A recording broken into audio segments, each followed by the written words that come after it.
പ്രിയ സജ്ജന സുഹൃത്തുക്കൾക്ക് നമസ്കാരം. കാവ്യരശ്മിയിലേക്ക് സ്വാഗതം. ഞാൻ മുരളി ബമ്മണൂർ. ഈ ഖണ്ഡത്തിൽ ഞാൻ പറയാൻ ആഗ്രഹിക്കുന്നത് തിരുനാവായയിലെ മാഘമഹോത്സവത്തോടനുബന്ധിച്ച ചില കാര്യങ്ങളാണ്. പൂജനീയ ചിദാനന്ദപുരി സ്വാമിജിയുടെ ശിഷ്യനായ ആദരണീയനായ സ്വാമി ഹംസാനന്ദപുരിയുടെ ഒരു കുറിപ്പാണ് ഇതിനാധാരം. തുടക്കം ബഹുമാന്യനായ നമ്മുടെ മുഖ്യമന്ത്രി ശ്രീ പിണറായി വിജയനോടുള്ള ഒരു അപേക്ഷയായാണ് തുടങ്ങുന്നത്.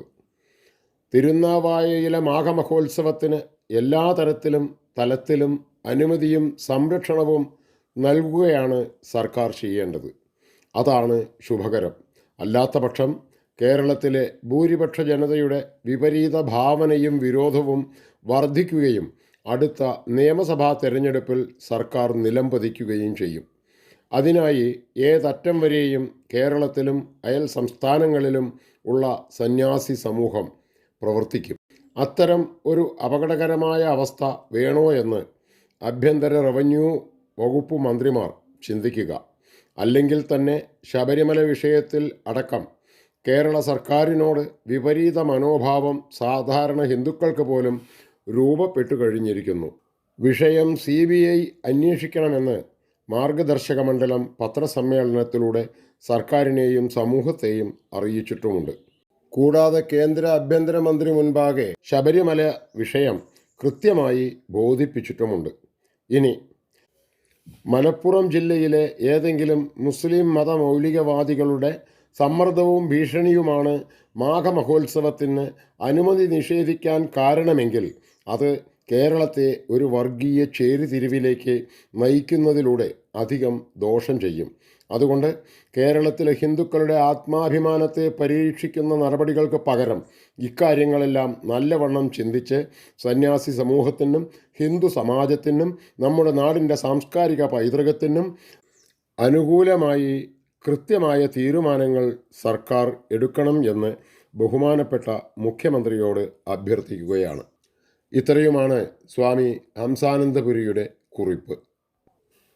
ശരത് ഹരിദാസന്റെ കുറിപ്പ് ഇങ്ങനെയാണ്.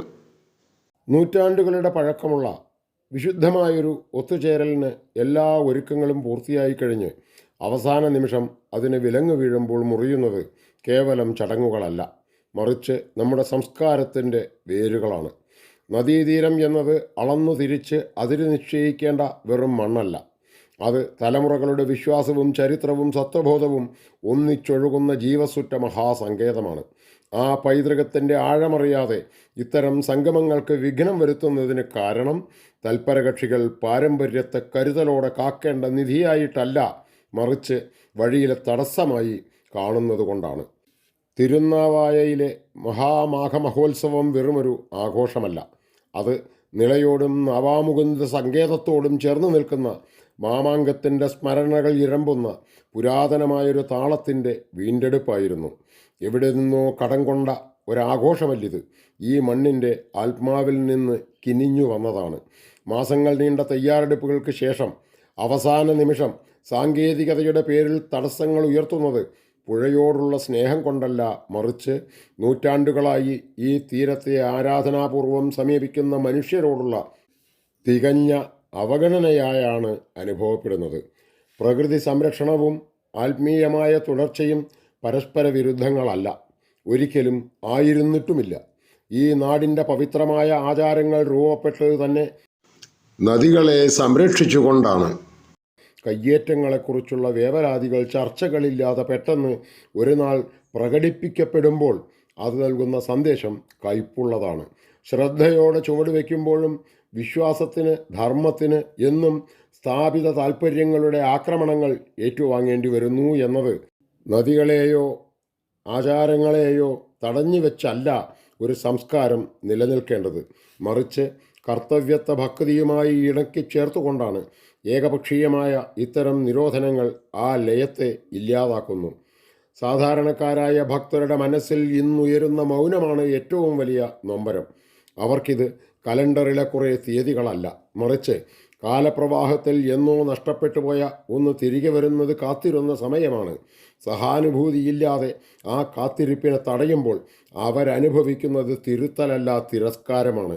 വൈവിധ്യങ്ങളുടെ അറിവിൽ അഭിമാനിക്കുന്ന ഒരു സമൂഹം പാരമ്പര്യങ്ങൾക്ക് വിരാമമിടുന്നതിനു മുൻപ് ഒന്ന് നിന്ന് ചിന്തിക്കണം.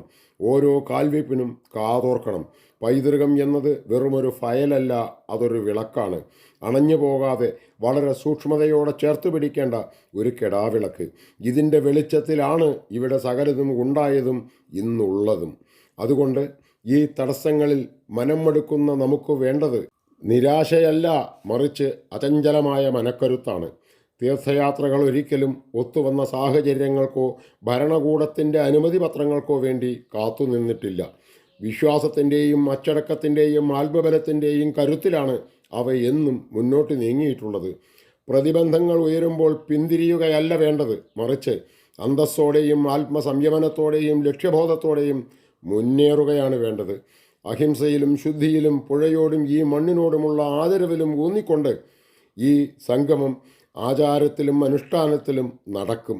ചരിത്രം എന്നും ഓർത്തുവെക്കുന്നത് സമ്മർദ്ദങ്ങൾക്ക് വഴങ്ങി പാതി വഴിയിൽ നിലച്ചുപോയവരെയല്ല, മറിച്ച് നിയമം പാലിച്ച് സമാധാനപൂർവം തലകുനിക്കാതെ നടന്നു നീങ്ങിയവരെയാണ്. തങ്ങളുടെ പാരമ്പര്യം തങ്ങൾക്കു മാത്രം ചുമലിലേറ്റാനുള്ളതാണെന്ന ബോധ്യത്തോടെ ആ വഴി നടന്നവരെ ഒന്നും മറക്കരുത്. യാത്ര മുന്നോട്ടാണ്. സ്നാനദിനങ്ങൾ അടുത്തു കഴിഞ്ഞു. എന്താണ് യഥാർത്ഥത്തിൽ സംഭവിക്കുന്നത്? പൂർണ്ണമായ അനുമതിക്കായി മാസങ്ങൾ മുൻപ് അപേക്ഷ നൽകി കാത്തിരുന്ന സംഘാടകർക്ക് ചടങ്ങുകൾ തുടങ്ങാൻ ദിവസങ്ങൾ മാത്രം ബാക്കി നിൽക്കെ കാരണം വ്യക്തമാക്കാതെ തടസ്സങ്ങൾ നേരിടേണ്ടി വരുന്നത് ദുരൂഹമാണ്. ദേവസ്വം മന്ത്രി VN വാസവൻ, ജില്ലാ കളക്ടർ, ദേവസ്വം ബോർഡ് പ്രസിഡന്റുമാർ എന്നിവർ രക്ഷാധികാരികളായ ഒരു പരിപാടിക്കാണ് ഇപ്പോൾ വില്ലേജ് ഓഫീസർ സ്റ്റോപ്പ് മെമ്മോ നൽകിയിരിക്കുന്നത്. ഭാരതപ്പുഴ കയ്യേറി അനുമതിയില്ലാതെ താൽക്കാലിക പാലം നിർമ്മിക്കുന്നു എന്നും JCB ഉപയോഗിച്ച് പുഴ നിരപ്പാക്കുന്നുവെന്നും കാട്ടിയാണ് നദീതീര സംരക്ഷണ നിയമം മുൻനിർത്തി നടപടിയെടുത്തിരിക്കുന്നത്. എന്നാൽ ലക്ഷക്കണക്കിന് ഭക്തർ എത്തുന്ന ഒരു പരിപാടിയിൽ സുരക്ഷാ ക്രമീകരണങ്ങൾ ഒരുക്കേണ്ടത് അധികൃതരുടെ കൂടി ഉത്തരവാദിത്തമല്ലേ? ജുന അഖാഡയും മാതാ അമൃതാനന്ദമയി മഠവും ചേർന്ന് നടത്തുന്ന ഈ ഉത്സവം ഗോകർണം മുതൽ കന്യാകുമാരി വരെയുള്ള പഴയ കേരളത്തിൻ്റെ ആത്മീയ പൈതൃകം വീണ്ടെടുക്കാനുള്ള ശ്രമമാണ്. ഈ ശ്രമത്തിനാണ് ഇപ്പോൾ ഭരണകൂടം വിലങ്ങുതടിയാകുന്നത്. ഭക്തസമൂഹം ചോദിക്കുന്നു, എന്തുകൊണ്ട് ഹൈന്ദവാഘോഷങ്ങൾ മാത്രം ലക്ഷ്യമിടുന്നു? മറ്റു പല പരിപാടികൾക്കും നിയമങ്ങളിൽ ഇളവ് നൽകുന്ന ഭരണകൂടം വിശ്വാസികളുടെ വികാരം ഉൾക്കൊള്ളാതെ മഹാമാഘത്തിന് നേരെ മാത്രം നിയമത്തിൻ്റെ വാൾ ഓങ്ങുന്നത് എന്തുകൊണ്ടാണ്? അവസാന നിമിഷം എന്തിനീ ചതി? ഒരുക്കങ്ങൾ പൂർത്തിയാക്കി കോടിക്കണക്കിന് രൂപയുടെ ചിലവ് വരികയും ഭക്തർ എത്തിത്തുടങ്ങുകയും ചെയ്ത ശേഷം സ്റ്റോപ്പ് മെമ്മോ നൽകുന്നത് ആസൂത്രിതമായ നീക്കമല്ലേ? സംരക്ഷകർ തന്നെ സംഹാരകരാകുന്നുവോ?